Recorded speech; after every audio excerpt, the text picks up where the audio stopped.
Metela mikudo le hwenu mibi mimando dagbea gbeme ho gbeme dan ganton ho bo mikolo agba safi podo chono miton podo mi otundo menjile ni wayo miton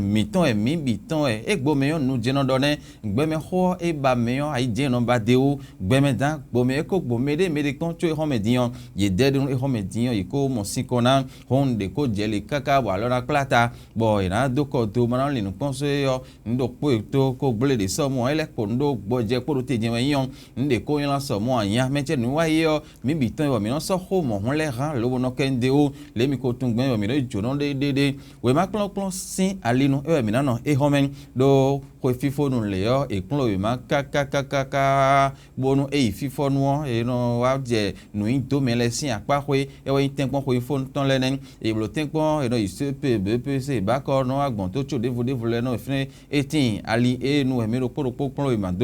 ekawa ije kplɔn yi dzi alavɔ tɔn enɔ le bi akpa de vo ƒoe lɔ tsobo agosi li ciment bodo we ma kplɔn yɔ ali tɛnu aka do na kplɔn yi ma do bɔ sɔ na kpa we ne kasi ho wa nugbɛ bɔnu ewa yi dze kplɔn yi dzi alavɔ anatun ali nu adanɔ lobɔ sɔ to ina nyɔ ye do liniɔ enɔ bɛ si do azɔte ka yi vitɔ finɔtɔn viɔ de suɔ ne yina si ho do gbekpli me kpodo me tɔn le kpo gbɔn bɔ sɔ asuɔ gbegbe dɔ vo sɛtɔn vo manati ya abi manako flu kakaka lo tso nɔ amɔ ali no edo nanu kan da yea hon enele bi huyo mi na gbidi ko na do fin mentilemi we mate na kplon da lavo bo so che kanayon do so na yon egbe edan ko je titoro jin ndugbe na yon alo clock teme no monde e klo alo gbo yon eran si hudu no na do po me hopo a ne na blogbon bo so na yon edan ya o je we so ton kaji e home joro mi ton po mi pan ko da gba safi mi gbo ma do e gesire mi mentilemi o mera ho do no mi ku abo ku dali Tolu mi fofo pris. Mi ko dali ma fond agbe. Mi fond gandi. Era tiele mi de so mi se yolo mi tombo wa. Oui gandi.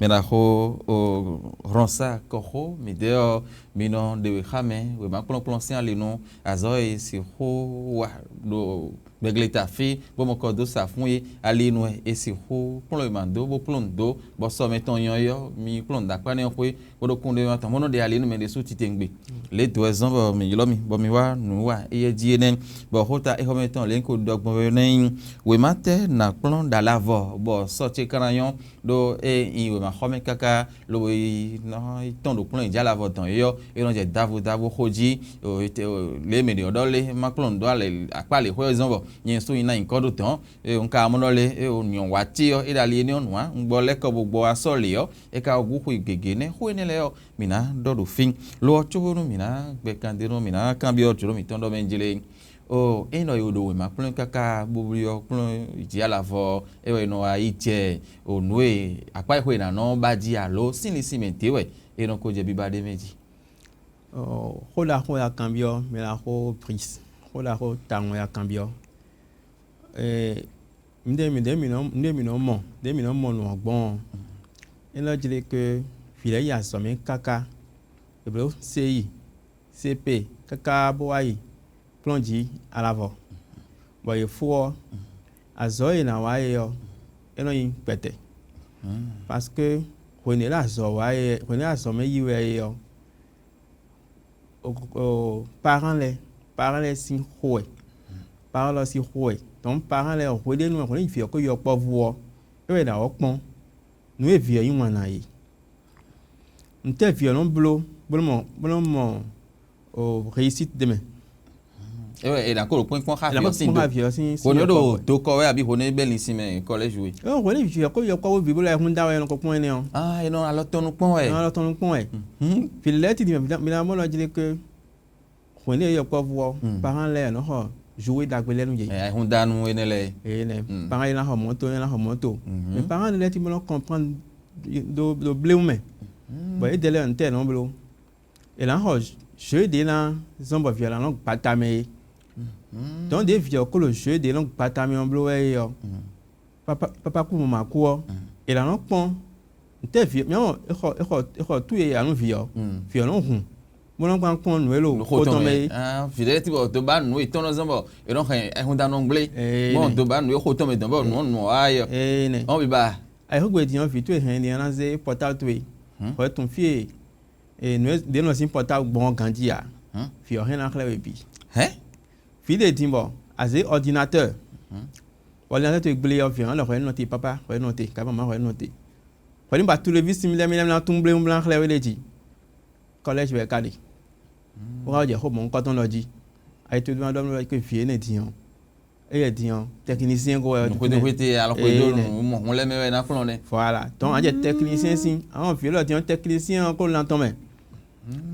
le technicien là y série tenable ben là yo kandi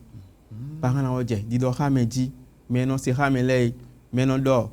mais non do et aso sin ho ha men ka nous plan si ho ha men yo psychologue ou bien yo leur coach en employabilité donc il a dit lo ha fiene de yiwanu alors pour nous mener en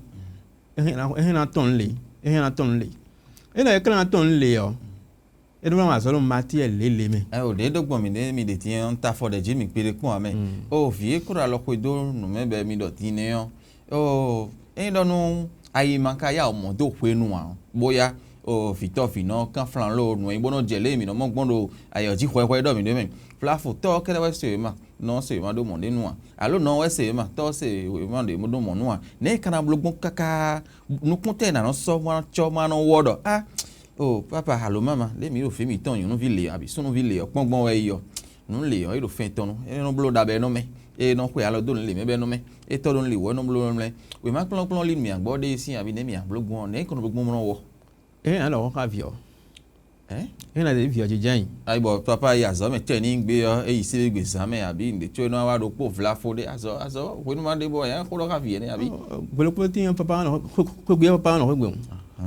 papa no ko gbe yo e na do ko mo ko ka vie lesin ko en te juro ko na ni présenter me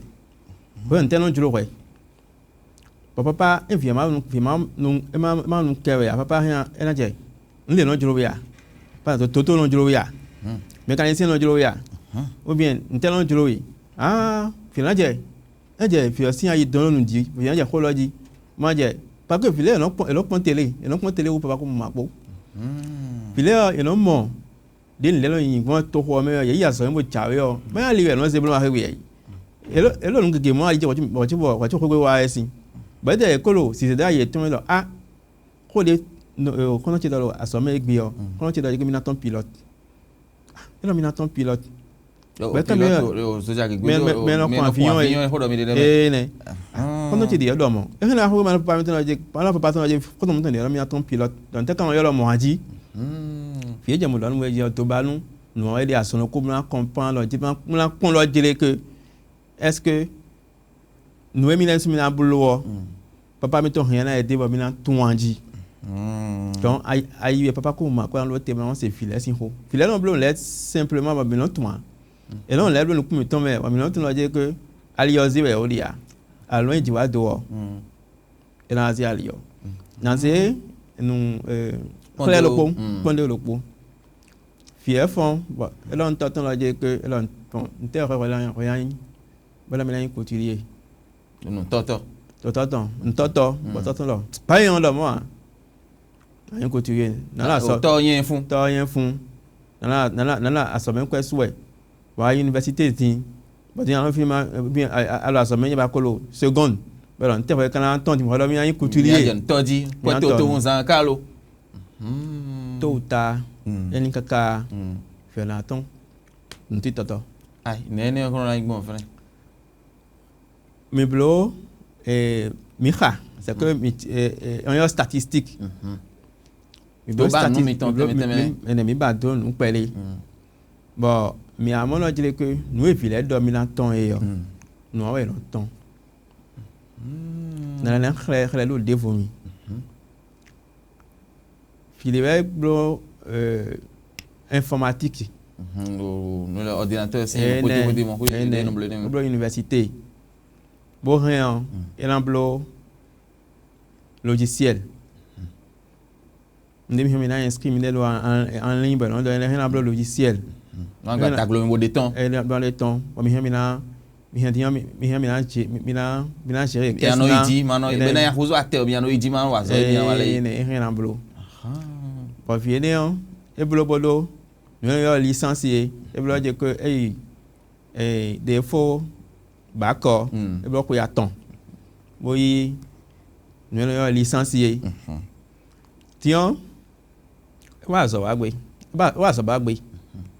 bo wa so chime voilà ah comme le stage ba voilà ayant et ni bon stage bon non on signe stage nous ni ba so lundi mais mon dernier oui non mon dernier ko le nous bon mi wa lundi ben wa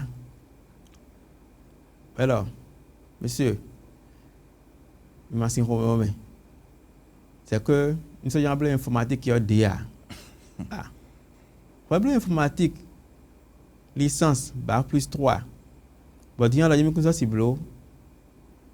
informatique ne kagbe ba radio gbe to lo mo da gbe yaji et là nyen na former mi nu na former mi nu ressources humaines en dit que ressources humaines est jolomile bon mi na so lo gloji gbe ah bon on est comme cablo informatique là et là papa là mamblo nous zomba nous wale huon ezankete ne o mechelemi nous ba wa filedi bono di dopodo fitopo finopo e do aifo gbele yo ne kasi huwa gbon mera ho bo dalo filedo nu ne me do ho nko do 10 ans de tine e wa yakaka no le no ti edole ma iklon nu le yo to ti edole ma klon ma da pale ho me mo yin to ro pono yo le na blo be eyon ti no le hun ho ni lenu e ku pe nu ne bi do cho me do ne kana ro gbo ran de simo malon tele malon ta fo de jinwe o e ndo mo nu e vi odo mo mi e o be lo je ke to mi to lo mi ni blo bono to to yo nte ka plon nte yin lo to mi to yin expert comptable do to ba mi ni e ko ezo le e me lo wa ko ezo bono e ma ko gbaji le no be lo bono ne ngwe lo kwa ni blo e lo papa lo jile ke mi plon ne mi na blo logiciel le bede la monter ba ça une entreprise là papa lo a dit papa qu'on so de o donc bolé dévolé o vivant temps ne ya ka blogon ne mi ato te blo ya de tin lo o vivant temps formation ressources humaines la mi amblo men ba et amblo formation ressources humaines non et là amblo no alors nous simple na aider we ya ena wa no ni university jan le ibe na pa wi ho no e guda yi ene je ken ko ti jan le blo de vo di yo me kana su ko ni ti ma so di ale donc e bo je nu pa gbonji bo je aso c'est que clean de vo e mo de yo bo no blo yo me yan blo di na ne do no e ba de mo na blo yo e wa no ye be blo ko ni no ne tiens processus humain non mi de mi asedo fi hen na plon de ouais ye de te mo plon mais tu es dans une société d'arrôler les mains elle va l'eau nous diplôme de lait quoi tu vas dans l'ordre les criminels do assommé nous plomb bon couteau et elle va alors les mais ouais tu vas me là confier faut se mettre en gérer ne bo ho un cambio sans les dynamiques assez on a 50 ans do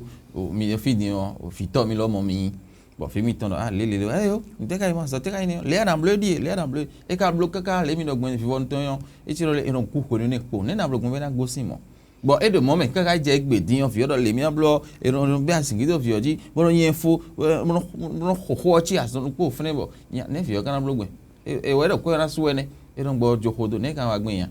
e fi odo mo yo papa na kan ko bi e na gbe ya ni mo do mo nte o to ado mo OK au final il y a ah donc mais quotidien comme peut-être des noms y bon on jouer ou bien des noms ton bon bah un demi la mi do bah non parle à l'idiot et va jouer ou bien des tanti ou bien marel mi ton un quotidien avec son bah jouer est-ce qu'il donne jouer mais non pour ouais et papa bon il sait mais c'est en sortant hein non papa quand hobby et là moi ah e we lo nu men dun churo menu we bola le akan ko le fo biye ma do tian e no amajan yen ne na ya de tele churo bran bo fi na lo ho lewu e no fi ma o subo si do ka so niveau ni le ile wa e na jo ho lo we e lo ho aje fi de yo papa ko ma ko na jije ma ni ta me lo ho wo bo e no ho yo follow ou bien asanje je bo ye fo azɔmɛ papa hɛn la kan fo bi ɔviɔ mɛ alɔ la yi alɔ mi na yi ɛna lɛ kan bi atidzi mi mɛ mɛ alɔ bɔn tɛ anyi tɛ babla yi sɔti do de lɛ de gbɔtɔ tɛ babla yi sɔti ɔfi lɛ ɛlɔ mi jɔ anyi ɛlɔ no kpɔ ni yɔ ɛbɛ lɔ dze ke esɔ yi lɔ dze le ke nudzro mɛ nu kɛlɛ ya mɛ ɛlɔ ko lɔ kpɔ ni o tamɛ ni donc yɛlɛ yɛ ma lɔ ko yi tɔn donc ko yi lɔ fi ɔdi yɔ si emi papa na ze si kayo mɔ na ze si bɔn azɔ yi de na kplɔ yi ma gbɔn bena yi dze ali tɔn dzi yɔ ɛna ba xɛ. le eno to gbɔn do fɛnɛ nɛ o mi dɔ ko san de mi dɔ mɛ n jele no e dɔ fiyɔ si to e ko jɛ ma xɔmɛ dzi si to kɔ tso na wali si mi yɔ eno do fɛn tɔnu kɔn no e ka fɛn tɔnu kɔn bɛ e do nu bi dɔ ni kplɔ yi ma bɛ yɛ xan dzi ɛdzi nɔ de e nu bi dɔ ni kplɔ yi ma bɛ yɛ o e ko mɔ xɔlɛ de do de abi ne do de na e yɛ na blo nu xɔ dɔ hun de do kɔmɛ kabi e ka do mɔ ne na blo gbɔn bo. mɛ na di hɛn na lycée. e mi kɔn yɔrɔ lycée. hɛn di hɛn ɛna yi asɔmɛ ko de akɔsu ze da yi. bɛnɛ kplɔ alɔ nu zɔ mo yi diplôme tɔn ye. ee ne mi dɔ mɛ n'o jɛ bɛ n'o mɛ e n'o yi wɔn nu wa ye m'o pɔn ye n'o fɔ ŋun do mi de. donc e hɛn na se fi mɔ katɔ n'o tɔn e gbe diyan akɔsu ko ze o ze la ga ba e gbe diyan a hɛn ayi kplɔ nu yɛlɛ yɔ métier. alɔ nu zɔ debu. alɔ nu zɔ debu blan do kun de we ma de mɛ bi reconnaître. Arrêtez en bleu. Bon, na la rôle clé mon gars là. Et là, je l'ai compris, mais là, ça me y est d'ailleurs. Et là, l'université y est. Et là, j'ai que à quoi souko zéro à sommet si nous mais plomb les meilleurs. Et là, causé métier de demeure. Mais là, le chômage mais bien. Oui, nous ho ta on dormi demain. Quand il tient polo, nous là d'actualité. Polo d'actualité. Ko la teme. Ko la teme. Le croise wa da pa ni ho ta on me. Ko la. Lo e popo ere abi. E na wa ina so do. Enyobo ala fo. Ki mo no bi ha ne. Me adoji je de ai. Abi un de no bi, abi bi mi ai. Donc, mais faut université Boblo, mi na exemple le po simple, histoire. Ai campus Boblo histoire. E kplɔn tansi nu itɔn yi lɛ. E kplɔn tansi nu. o wenu xɔ yi ne lɛ. Buka tumbo wa de. Bula sɔba wɛ. Ma kplɔn entreprise si asɔ de dɛ. Onu xoxo ekplɔn ye. Ekplɔn ye. Tiɲɛ fi kana wa sɔ de. Fi na wa sɔ de. Asɔkoli tɛ ka do wenu xɔ si akpakɔ ye. Wato yi mo anyo nu ne yɔrɔ tourisme si akpakɔ ye ne ba do ne mɛ. Donc ntel fine mais mon quand on dit e tombe e ti jo me yo e na o plon alors nous zo di we pon lo asome yi we lo o plon yi fi à la voix yo nya mene ton azoma te mo zo a e na blo alors nous zo di plon na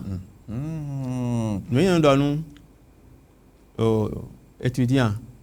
de 1 million million don yi e ho me dion o mi no yo ma ho mi kaka on ete a nye klo ma me ndo cp a nye do bp sai ba ku dion ho ye ne ho ya tan ri a nye blo klo iji a lavo dion o bp si abi ba ko no alo me ton li dion ba ko ne nka do ne azote nka si huwa ai khata vito vino ka he na ka vine on onu edo ba ton gudo chubo no e na iklo ma do klo iji a lavo e na ton alienu e na no yi jo lo besi wone tu étais là à finir des vieux ko lo kwe o lo po o photon o ko lo 5e 4e 3e ne le et rien et en peje vieux pon nko lo mo tout à l'heure et le wa ba ko we nu ba ki o fo le yo maintenant il ba ki o fo no je orientation ba ali ba ji ba ko de nko ye me ali ten kana so ali ten so we ma klon sen ali ten am le me na pa mi orientation je ba de meji donc et là il faut que medele lande bon essayer de ali oji raison mi be sin ko igbe we mi to be sin ko igbe mi be sin fi to ko fi no ko ji azote yi de ton do kan ni o le me alo chobo ni ten na wa kaka frin lo afɔtɛtɛ na ko do mi yɔrɔ din lɔle ena do fi ɔtsɔ alɔ tɔnu kpɔn si dɔ nuli ɛ ɛnɔ ma fi mi tɔn ɛ ɛdɔ ko yɔrɔ din lɛ alɛ kɔ wadzi mi ko bɛ di dɔ ɛni ɔgudo afɔ ntɛ lɛ yi fitɔ fi nɔtɔ ali ɛni ɔnu. De fiɔ et le bac par exemple. D'abord il y a ce qu'on appelle nous menons à sortir les fille non à sortir ta on bon ken da hoda hode ken da hoda hode et là papa ko ma ko lo na pon but yo polo nous et comme on a ton quoi alors ton quoi d'ailleurs et là pon lo dire que est-ce que nous et le dormi y entend est-ce que edo ero di declare o mama e dia declare mama e aji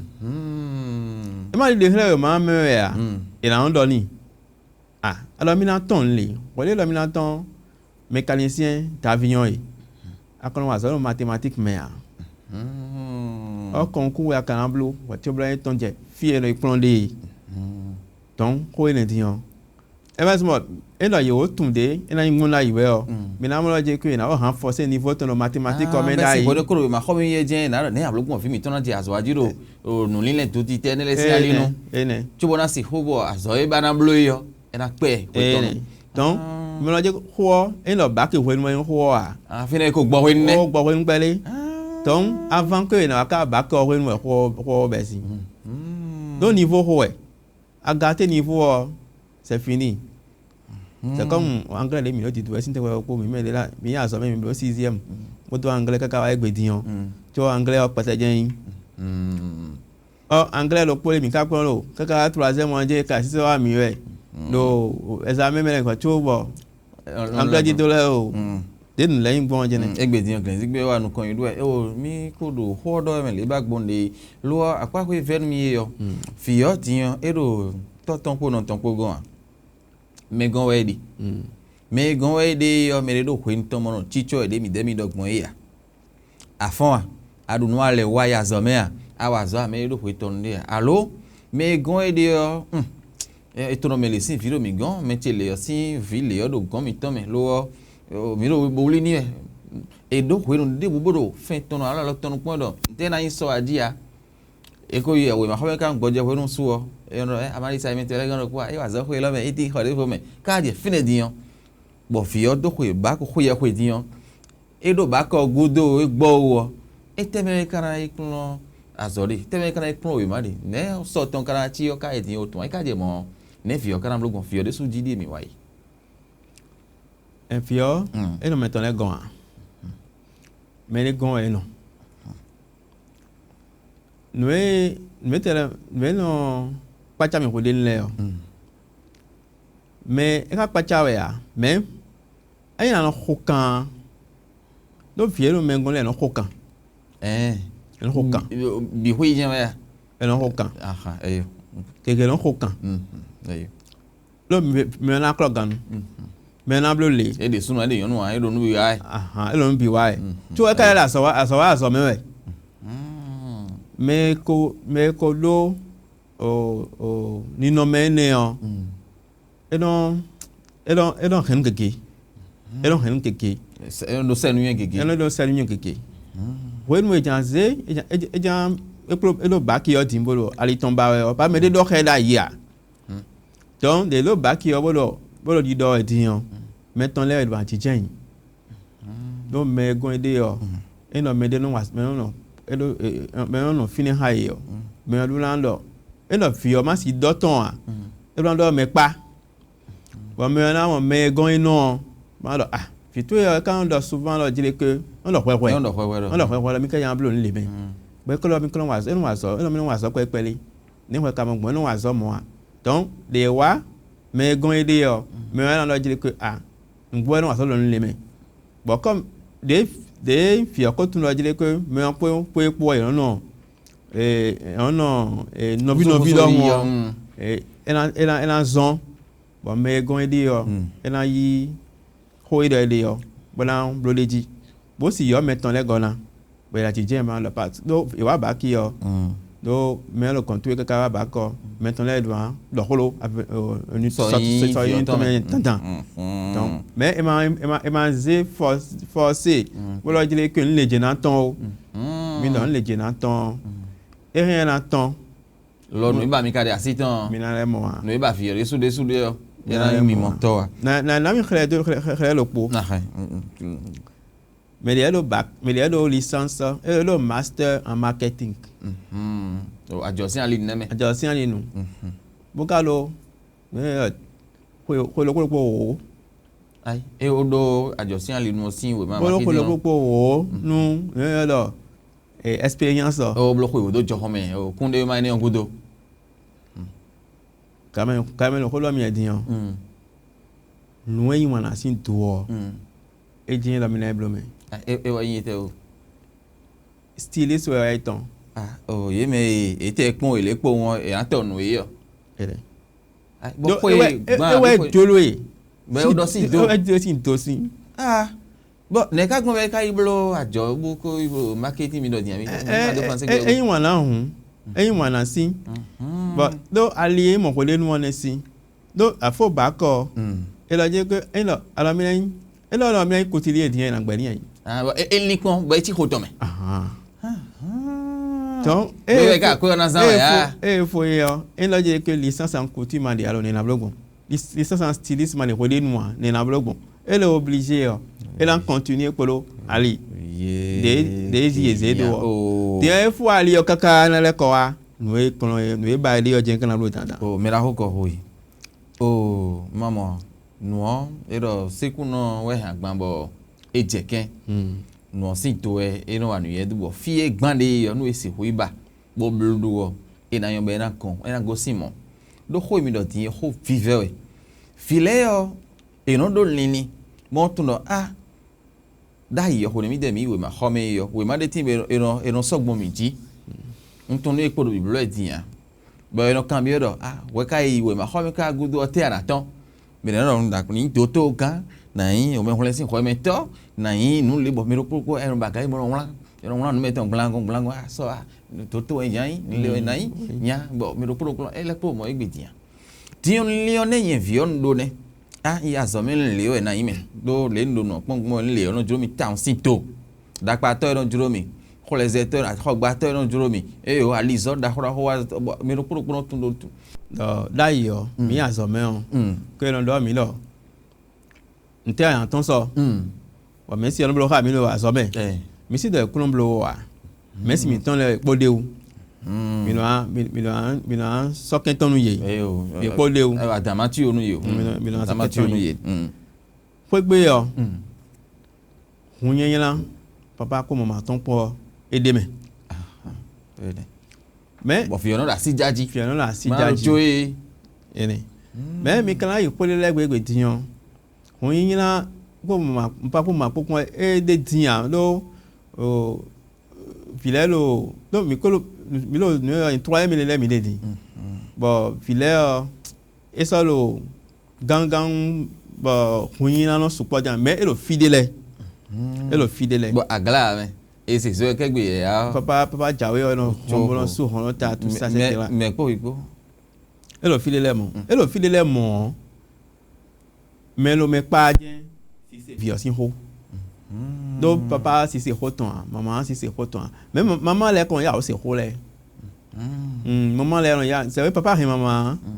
elle a tout la dit que elle a c'est ho nous vieux janton papa et maman elle a tout tian to da hosu zo me abi da zo ko tan bi don tonde be fon e don di do lobono yi o fio sino flafo fio yon no vieux o ta di o fi yon no fi mi ton ma check pa ma so gbe ta di mo le o be sin li si me kun san so e ho le na logon fi yon no fi le kege to na zo mo so itan e da mo ten bo do nu kun me e ba jan check pa de me tian fio fi yon no we bo toton flafo kan flan lo mi do ta da mo je yin e so de ya non lo ko ime hobo nya tin wa do fo ton da ho kwa si ton pupa abi wa do tanti ton e da lo npe de be do yo pa mo stembo si hu ya so me e do mo ne si hu da lo fi den gon fio no e bana dossier di dossier we so ko so mo abi no so ton di on e kana igbon mi no ku me do apa ni ko mi de mi plon total enu o je di e lo je ke fio e ba pe no ku do tan bo e lo je ke e wa ze wo ko bo mo e la psychologie ton bolan wanu ne ni we bolan te ko ga ton bi we mina to ko le wa wa bolan do khe pour que dima iblo nous ma no amblo dima amblo donc et mi ko do ho he pe bo ene on fa de pour mi na do he après o mi de di on mi do o azokwede bo ali ni no mi de mi na ko ko ho do o clinique de l'emploi do di aí oui clinique de l'emploi do ho lo azokwe lo yeme mako mo filia bo ina orienté mo yo vodo mi do di aí ina de ali yedo mi klon do ali lodun mi klon jala mi so ali mi blogbon le mi blogbon de mi no wa so ni o ho no mi de di o donc pe o di o fie no mi gon le hotel e kono he mi gon kwe ole no he wa kon chile yo do alors mi ana kon de gbegbe le wo mi akon do nu so nu yen si mi do to hu aso ton e lo donc e wa i do envie don ya me on to yen yo don mi de mi no gbeje mi kun mi fi mi kon gbegbe mi no gbeje mi kun mi no kan bi o me mi do ni no me titolé bon et rien nous quand on est dans bloqué et les soirs il a rempli question étant là l'eau à théologie bon mais là il y a théorie futur et le internet dit donc mais le pour rien elle a dit bon après do nous do et le faut elle a eu rapport c'est que nous et bloqué na yo manda lo mele elle a eu maintenant donc et yo ma bo so je ko gbete ka wala et là après maintenant là oui ma de inha à théorie future ton orientation du futur o so e jawe lo ton yo na blogbon to sintin mo ya de na ma to sintin alo pe wo lo po ou bien akolo betin 6e en rien en ya théorie voilà répondre aux questions là donc et à fois et là a télécharger rapport oui a télécharger rapport oui yo a en mettre là den une question là bio on est na ton so aider ate on de ali de nous mais ate on de ali on oui bon nous mais alors là on a zodi en don oui conseil on a dans conseil parents là moi là conseil mais s'il est tiens de ali no mi bon so je ko gbe nen kan wa gwen na zen toje ko no je ko bo ji yan bo kan fleur anti toje ko no te po bo mi na ji yan blando le na classé métier les nous elle classé métier les nous elle a classé métier en nous bo kan lo fi yan blo formation de fi yan plan no de bo na matem na be bo na blo aso ni on so elle a clair oui donc nous me a doit tempon bo na bon quoi des so ni en plongo na le clair oui donc de non clair mais là tubo no ate ni ona wa do ko no ete mako wa la da sado wa yo de jen tonondu ko no tubo ate ni ona wa yo me fere je mi mesia e no so to lo mo wa mi gan e no do ko te ni mi e o mi no tan je mi do don pe ko gbe sin mi do fi fla fo boy ko do ko ba ko fla mi medicine fi do mi pa on ne mi je me mon ko tan ya yi wa mi gan ne mi kan to ha egbon alors papa kula fi ton wa ka e viole suwa do viole suwa wa e me de non fo plon ja la fo blon wa le o e wa aso no juro idele mi ba zon mi bon mi ba zon mi on nte a plon o yen plon de ya yen plon le ne ko kan blo plon ja la fo bona lo master bokana wa lo master sciences juridiques bokana wa aso ko yo ma lo je ke bon aso le mi ba mi de mi ba zon mi on aso le mi ba mi on lo je ke mi na agent d'entretien alors ba ko plus sciences juridiques we adosi tiyon mi na peje pon bona lo je ke mi de mi ba lo nu ko ni dia mala so mo lo tie ya bina zedo mina alleji si so mina to le vonu kwa mina to le vonu ba mo te blanc ti aso de fo waji kwa ti o mi aro ko le do mi lo amu lo jile ke ali ton nda yi a won le fo ba ko e ti jo hon me de wa ni on de wa e be tota o gbe ton de na do bo ina nkan do file bo ni lo so no yan si o me akon don to de aro bo blo le bo ni lo so no yan si ni na wa gon ma ina nkan do don kwa do me bi ene blo ni ma blo di an tin do yo we de montant eno montant de tion parler na clavier wa ma lo fio que tion il faut il faut aussi pour attendre les dions et qu'on le voit pour que j'ai dit et qu'on a mon stage et qu'on a mon fil blanc oiseau donc et ouais me devina agbeje pon lo bona ablo rapport et meilleur rapport bona c'est ça maintenant là et mi c'est roton et yo ali no e ali de un ouais fimi ton non papa là OK demi dans mon dion demi na blogon ba mi no to he et la formation des vieux en blo mi da mi do partenaire mi ton là ba mi na c'est la formation dit bon ka holé de mo ko no finale e to an e to an e ja we dion no iba no le klon e on klon e si do aworo di mo wa e si do jima klon bo wa ele de no zon ye de no zon ye bon on be de le ba no bro no yo licence bro wa mo bon alors ça ko en funda blanc ti mo bon alors ko ba so pon e an mi ko ba so pon de plon donc ene wa mi de comme na plon tu be na lido oh nyaka horo pobio dion ton pe vo mi di of you no mi bo ten mo ko ifo ton le ma obedian se pe o wai be pc o ne ba ko lo die ne na blogbon bo endo maja so pe kan to we ma klon no afla fo we yin bo me chile o mo a lo le eno mo le a lo chinu be pc o guda e ba ko ogun wo ne na blogbon bo ma te klon we ma na fo fe do mi do ko din kera mi konpon de o teme le on tin do le e ya zo mi kakakaka apa de vo le frin bo on tin do al zo de le ma lo meton lo pa de do fene we to me fi po boyin so da ho boya zo me ganji boyin de ne chuo yo hanji chuo yin we lu to chuo yin ma na hlen to chuo yira li dali le nu abi apa ni ko yo ne ko to mo ha fi le yan ko do bo yo mo nu ya jan yin so e bo e to ka ba wa bo ti yan mo lo je ke aso ape obulo ana yin mo le tandan je we une fois les cols la to me endo amate so yin de ya jan yin mo la ya do ndevo to ana adapté we ana te ko no adapté pour le niveau do devo di mais nous ya ko juna yin be ko na to me jan yin e jan blo de ben quoi et de bon dion o ho de do mi de ne ka je tin nu mi na le ko a gudo pe de yo mi te die mi ko so aso me yide yiwe tian ten ko ko fo nton le ko lo fifo e bo mi ko ko ba ku fi mi de din trop dion ti to me tele we do fi yo yon no viwe bo ko ko lo ta ni ne ma o blo be ya so mi kaka bo don joji kaka di bo BPC bo i ba ko bo te kon 50 ans ye ki a fi mi ton yon no ti fi mi ton son no ti e do back be no jawa e ro do mo le ku won ble ne le bi hui e ka blo ka bu wa e ti no le po lin lo do po do lin lo po no ah ti yo o e te me fi mi ton kana yi na nko de do po ji ala fo yin ko e do back gudu o ne no blo gbon mo no ton fi na nko do po ji ala fo yi bo mi de mi no to ka ton pe di o fi le hui lo le nu e no hui fo no sin ten kon le yi a pas osé no ko dai bana yalo orientation scolaire we mande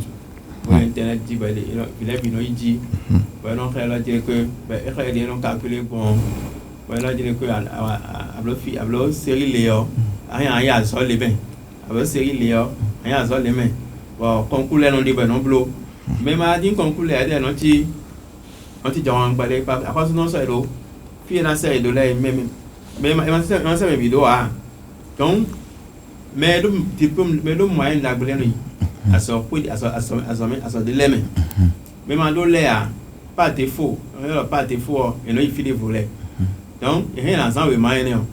il y a un plateforme orifiti.com on bonne répond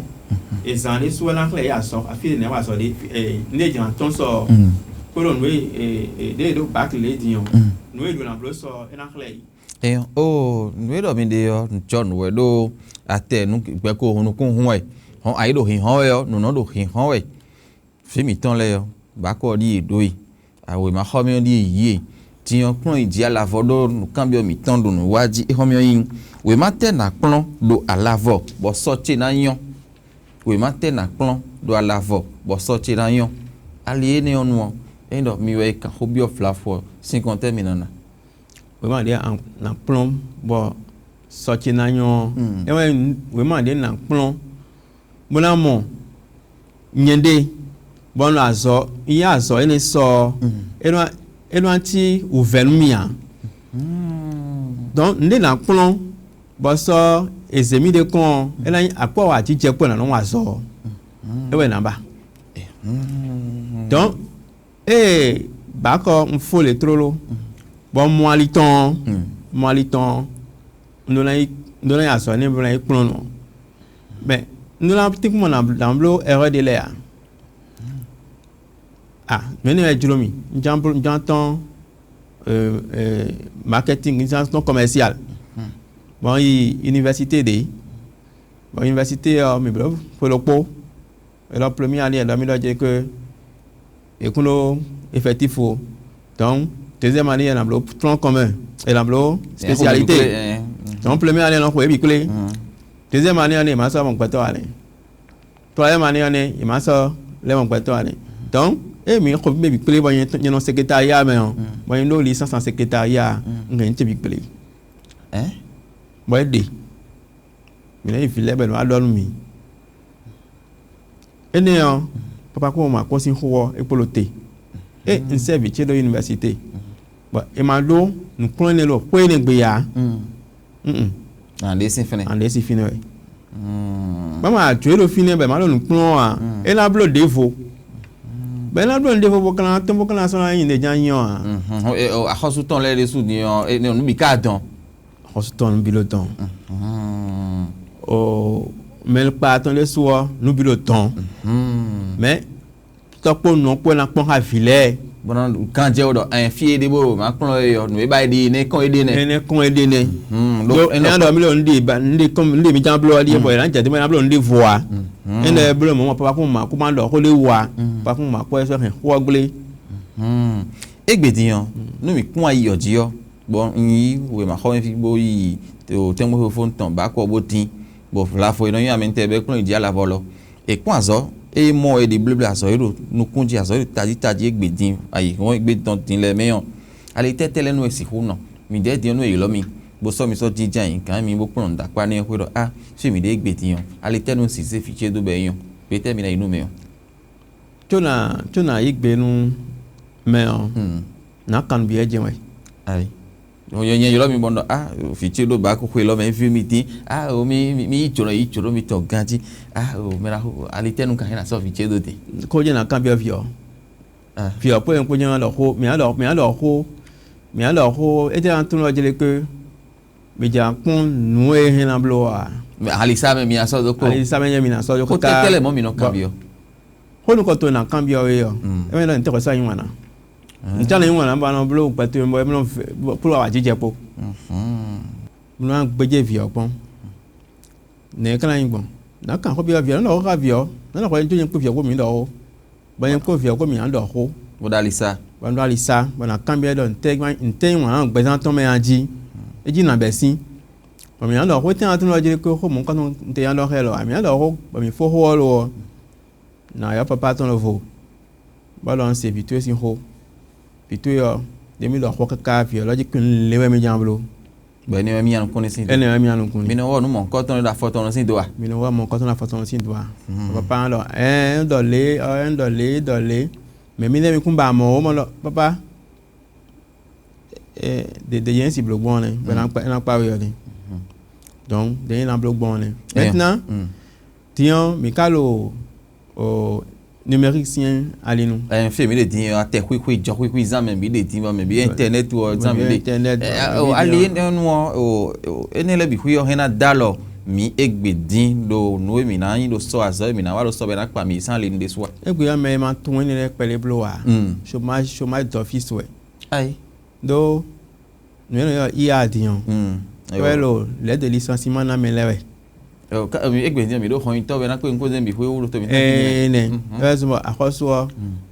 se hon to be anu ton bon me binanyo mo koton blo do ine yo défi de no lo si c'est clair mi we dion amayon blo pele ya azonande me an si blo wa azonande me na blo la gbon fere bo anton parce que ayon blo wa ayon no san donc yan do e lo post le ba mais alo nyon nous les elo amawe bon donc ena zombo me geti na jo me no wa ye o ekpo ho kege mi na cambio me do item ho ifo ton le godo 50 ans bo dion nka je kwa je ala vo o item na na nko de do don mi na le ko aji be won temi ka do di mo yin se do fit off no we mi nu mi de tie ne na do fit off no e lo jire que filaire mi nu na tempon bona ba fwenu bona do ali sahai bona mo temla ton no e filaire jan ba mla yin so bo e na lo ko lewu era tel mi de so titengbe mi na ho o ronsa koho mo mi ka patia no o fida ho de ti me azo ko bo mi no de azo fi si hu blondo e fi si hu plo ma do be pa mi do so ijawe yo mi do azo ko da ho mo ko to mo de ayi no o we ma ho en vile bono de ayi no ton pe dio vile bo mi no re ale bo no si hu mo ali mo ko ton mi kale blondo apa ni on ko de so titengbe le na che mi do no wa ye ji e mi wa no wa yo mi asora pa no kan ton do we go me on ho de vo tin do fe bo ino inu cambio fito vino ton inu cambio jonjo jale ton pro dia la vile ton bo we nu le ka de ra do tandan bo inu atun do akwa ni o we ma ton fi na so fi me ton do bo na du gbe ton lo so ijawe yo gbe me ho gbe me dan e ko me ton mi na so do fren we ma te na plon bo so ijawe yo e kana wa yonu mi bo na yonu asu bo na yonu asi ayonu vi ayonu to yonu no adio mi na wa akwa we go we e a che no poro mi ton le bonu e hwe de vonu sia